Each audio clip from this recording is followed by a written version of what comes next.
배가 앞으로 뾰족하면 딸이고 양옆으로 펑퍼짐하면 아들이다. 이 산모가 과일을 좋아하면 딸이고 육류를 좋아하면 아들이다. 등의 이제 이런 이야기들은 한 번쯤 들어보셨을 텐데요. 우리 아이의 성별 정말 너무너무 궁금하죠. 당연히 100% 과학적이지는 않지만 그래도 뭐 확률이 아예 0%라고 말할 수는 없으니까요. 이 성별이 궁금하신 분들은 아래 제가 말씀해드리는 내용들을 한번 체크해 보시는 것도 괜찮을 것 같습니다. 먼저 태아의 성별 확인 시기는 일반적으로 15주차 정도에 시행하는 2차 기형아 검사에서 이 정밀 초음파 검사를 통해 확인을 하게 되는데요. 정확도를 높이려면 16주에서 18주부터 정확해지고 20주 이후에는 완벽하게 아들인지 딸인지 알 수가 있다고 합니다. 옛날에는 이 남아선호 사상으로 인해 가지고 원치 않는 성별을 임신하게 되면 쉽게 낙태를 하는 경우가 많아서 과거 의료법에서는 태아의 성감별을 목적으로 하는 이 의료 행위 자체가 금지였고요. 32주 이전에 산모에게 이 성별을 고지해 주는 것도 불법이었습니다. 그래서 실제로 32주 전에 이 성별을 알려주지 않는 병원도 있었고요. 이 대부분은 근데 간접적인 힌트를 통해서 알려주곤 했죠. 예를 들어서 아이가 엄마를 닮았네요. 이 아기용품은 파란색으로 준비하셔야겠네요. 이런 등으로 힌트를 줬었는데 요즘에는 오히려 딸을 선호하는 분들이 더 많아졌죠. 이 법이 이제 유명무실해져 버려가지고 2022년도 이 헌법재판소에서 위헌 판결을 받아내가지고 이제는 태아의 성별을 확인할 수 있게 되었습니다. 참고로 서양에서는 반대로 윗배가 뾰족하면 남자아이, 아랫배가 펑퍼짐하면 여자아이로 예측하는데요. 이게 조금 더 과학적으로 근거가 있다고 해요. 이 같은 계열수라면 남자가 여아보다 더 클 가능성이 크기 때문에 이 엄마의 골반 속으로 머리를 집어넣는 이 두위 자세를 취하기까지 상대적으로 오랜 시간이 걸려가지고 이 태아 성별이 남아인 경우에는 아이가 엄마 배 위쪽에서 머무는 시간이 조금 더 길 확률이 높다고 합니다.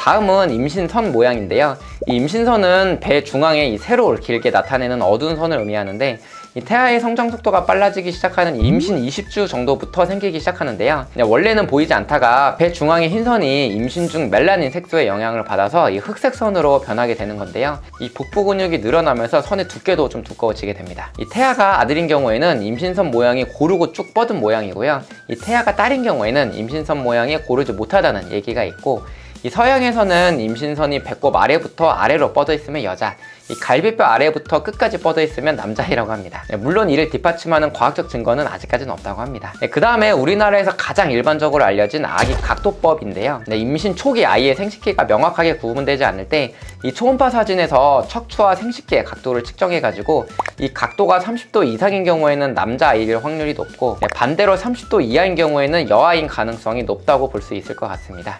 이 역시 의학적인 진단법은 아니지만 꽤 많은 경우에 정확한 예측법으로 인기를 끌고 있는데요. 이 아기 각도법의 정확도는 일반적으로 70%나 된다고 평가가 되고 있습니다.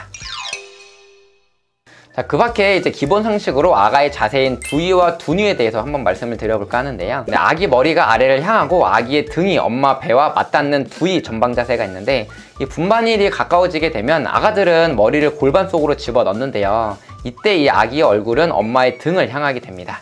이 엄마는 갈비뼈 아래에서 아기가 발로 차는 태동을 느낄 수 있다고 하고요. 또한 이 배를 쓰다듬었을 때 아기의 이제 등에 단단하고 둥근 표면도 만져진다고 하니까요. 신기한 자세죠. 두 번째는 머리가 위쪽에 있는 여가 두니 자세입니다. 아직 아기가 똑바로 서 있는 자세라면 배 아랫부분이나 골반 부위에서 아기의 발차기를 느끼게 되고요. 이 갈비뼈 아래에 딱딱한 느낌이 있어가지고 편안함을 느끼기가 어렵고 좀 고통을 호소하는 경우도 많다고 해요. 이게 임신 36주 이전이라면 아직 아기가 이상적인 자세로 바뀌기까지 시간이 있기 때문에 크게 걱정하지 않으셔도 괜찮지만, 이 37주 이후에도 여전히 여가라면 이 제왕절개 혹은 여가 회전술을 시도하게 됩니다. 오늘은 정밀검사 이전에 태아가 남자인지 여자인지에 대해서 확인할 수 있는 비과학적인 내용들로 한번 내용을 준비해 봤는데요. 이 남자 여자를 추적하는 과정은 부모님들에게는 즐거운 기대감을 줄 수 있지만 이 결과에 너무 집착을 하시면 안 되겠죠. 이 재미로만 활용한다고 생각을 해주시면 좋을 것 같습니다. 두위와 두니 내용도 꼭 기억해 주시고요. 임신 출산 관련해 가지고 많은 정보가 필요하시다면 구독과 좋아요 부탁드릴게요. 그럼 오늘도 긴 영상 시청해 주셔서 정말로 감사드립니다.